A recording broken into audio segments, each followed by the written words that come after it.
the theme of the album was formed in America. Yeah, kind of. It's like a coming of age kind of album, I suppose. If we had to look at it, I mean, we didn't approach it really with a theme apart from wanting it to be like an adult fairy tale, right, which we show in the artwork. But yeah. Yeah. Okay. So yeah, you didn't wrote songs. Yeah, I said Alan wrote a song there. Yeah. And that's not on the album. That's No, I don't know if it will, because I think it's that thing. We look back and it's like a lot of the songs we've written. You know, we wouldn't play them now because they're still, it's like an incubatory phase. It's like they're not fully formed, and I don't know. I think the songs just get better and better, and then the ones you write now hopefully eclipse the ones you wrote last year. Yeah. You know, I think it's like someone said it's like songwriting is like a muscle. You just need to exercise it. Okay.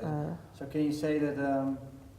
Yeah. Well, when you came back from America, then it suddenly worked? You could write songs? I wish we could say it was that easy, but even there, we came back, went to university and finished our degrees in London, and it was like Indiana was so nice and picturesque, and we nearly kind of gave up on the band thing. But then we came back to London to do the band, and everything was rough, and it was quite a rough part of London in Holloway Road. Wasn't the most salubrious joint, and then I don't know, it still took years, and we had like several lineup changes, and I think we kind of learnt to be a bit ruthless with band members. You know, if they're not 100% committed, then it's not worth wasting the time with them, and so we lost a few friends along the way.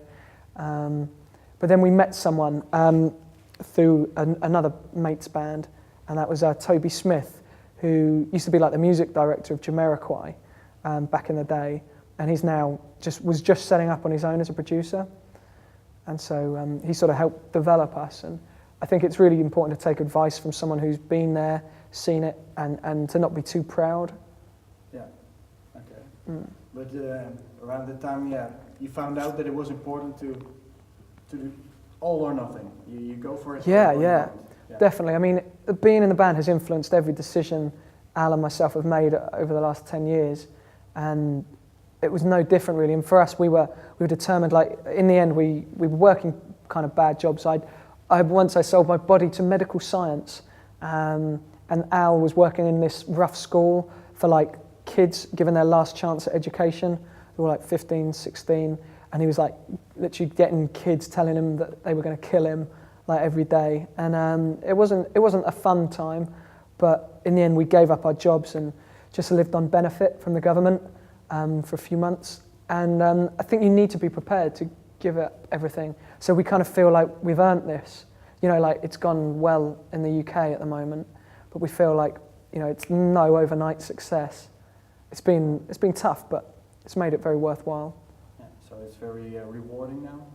Yeah, it's still, I mean, it is, it's great. We're having a great time, and I mean, it's still very hard, I suppose, because it's a whole new life to get used to, and we're doing like sometimes 8 gigs in 6 days we had last year, and, you know, flying from one part of Britain to the next to do like 2 gigs in a day.